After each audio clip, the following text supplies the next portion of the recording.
Right, just making a video quick, and yes, it's done by Calgon. I just want to show that it's 18 certificate because the orange go, it's supposed to be set.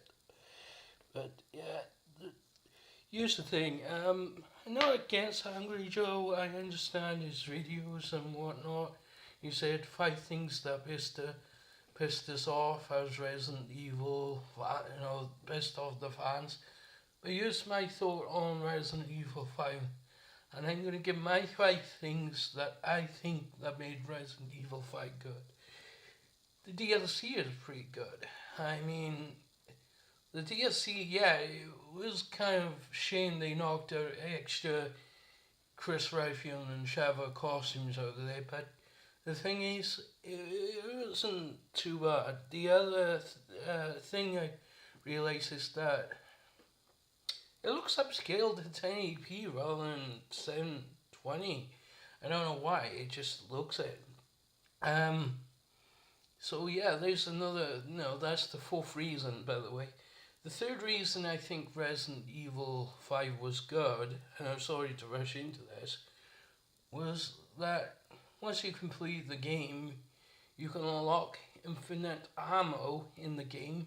You can also not unlock all the costumes after completing it, and you can also play as Sheva as the main character if you wanted to instead of Chris Redfield. The thing is though with that is that that's what makes the game good, and yeah, I'm just pointing that out. Number two would be well, Albert Wesker is so badass. I really like Albert Wesker because the reason being is that Albert Wesker can kick your ass in the game. I mean, he's so strong. It's so hard to beat. That's the reason why I got an Albert Wesker T-shirt. Because he's like the badass villain in Resident Evil. You know. But when Chris Redfield beats Albert Wesker, he becomes badass. Actually, I would say Sheva as well because interclass Sheva and Chris. But and part one, why I like, and number one would be Resident Evil, Resident Evil, um, Resident Evil. I mean, you could Lost in Nightmares. Yeah, that's pretty much it. Lost in Nightmares. Great way to put a DLC together. I say probably the best DLC you ever put together is the Mercenaries. You can play as Rebecca and Barry Burden, and basically, that's my thoughts on why Resident Evil 5 pleased the fans.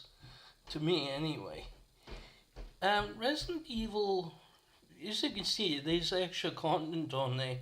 Resident Evil 5 Versus, Lost in Nightmares, Desperate Escape, The Mercenaries Reunion, extra figures, and full costumes. You can unlock the other costumes by completing the game, by the way. They're just there, and some things may need to complete the game for.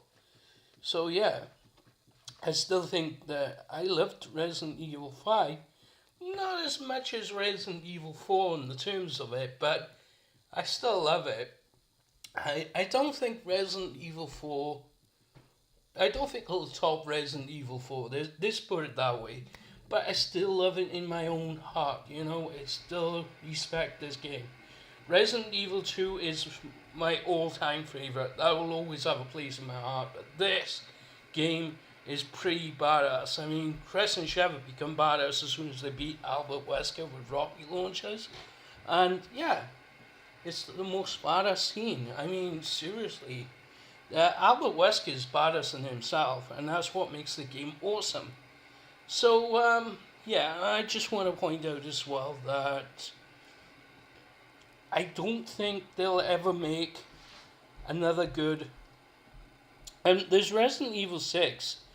I don't know what that game's like, but I hear it is good. So, yeah.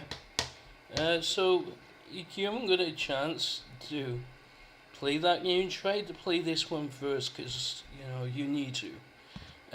See, it's got DLCs. I told you, add-ons actually, and extras. So yeah, that's all I need to know about the game in itself of Resident Evil 5. Why I like the game and not hate it is because it's a good game and it really deserves some credit. So yeah, so give some love for this game. I know people, people seem to hate it for so many reasons. Once you get used to the controls and the mechanics, you'll beat in the game. Of course, I did use Exploded Sheet so I could unlock the all the games so I could play the game again. Play it properly. So yeah. So starting out on all good things to say goodbye with. See you in the next video.